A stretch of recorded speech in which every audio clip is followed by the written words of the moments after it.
Почитувани, единствена Македонија уште во 2017 година, кога почна прогонот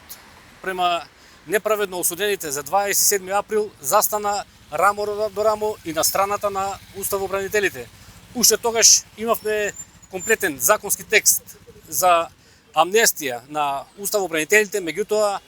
за жал, марионетската власт на Заев тогаш одлучи нашиот предлог да остане закочен во собраниските фиоки. Меѓутоа, како што се вели, нели, народски, правдата е можеби бавна,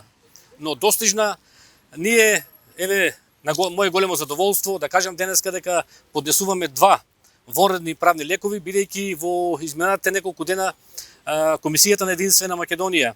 за внатрешна безбедност, одбрана, правда и политички затвореници, која е раководена од членот на извршниот комитет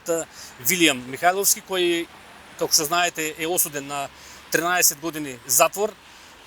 Интензивно работеше и денеска, како резултат на таа работа, поднесуваме два вонредни правни лекови, барање за заштита на законитоста до јавниот обвинител да покрене постапка до Врховниот суд и барање за повторување на постапката. Основата на овие два вонредни правни лекови е фактот што во изминатите неколку дена дојдовме до нови факти и докази кои што се подобни да предизвикаат повторување на постапката.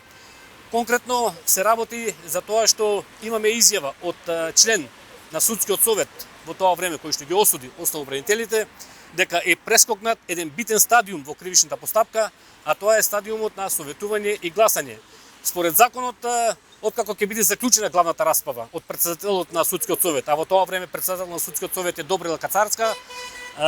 не е овозможено наредниот стадиум советување и гласање пред да се донесе одлуката. Значи, направена е битна повреда во постапката и овој нов факт и доказ е основ да предизвика повторување на постапката.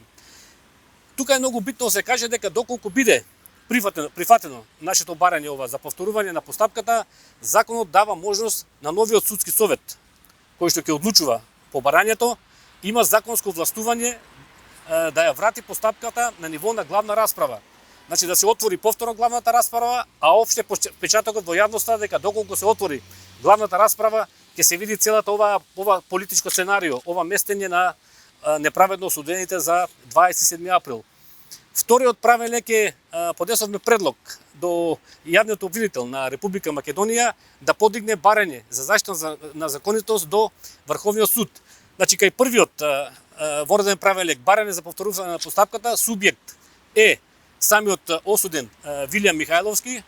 а додека кај вториот правен лек подигнување на барање за заштита на законитост, субјект е јавниот обвинител, а нашата комисија е иницијатор на овој предлог и сега очекуваме јавниот обвинител да го разгледа и студена мислење дека се приложени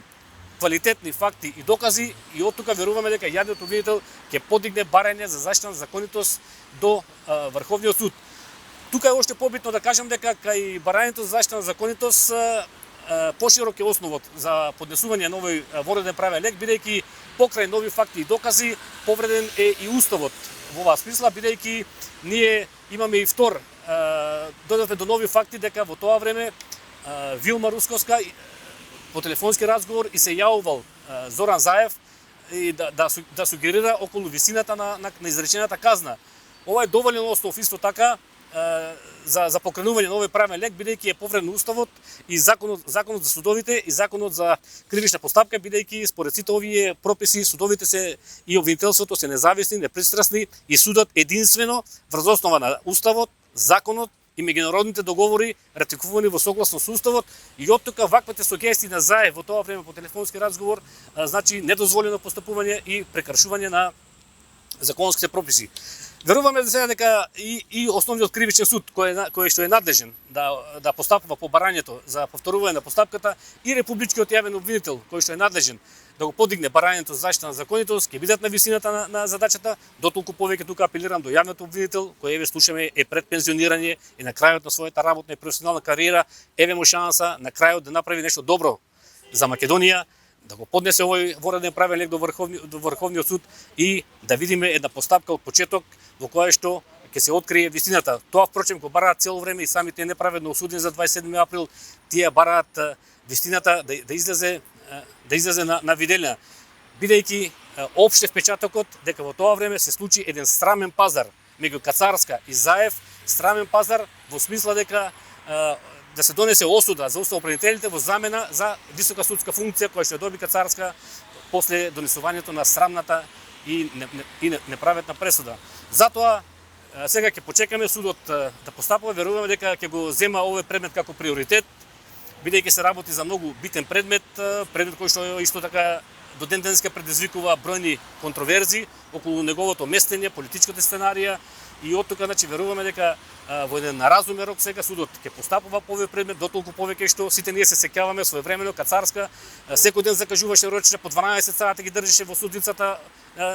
обвинетите во тоа време и затоа веруваме дека и судот сега со таква брзина ќе постапи по ова барање и најпосле да го постигнеме тоа што го очекува целата македонска јавност, слобода за неправедно осудените за 27 април.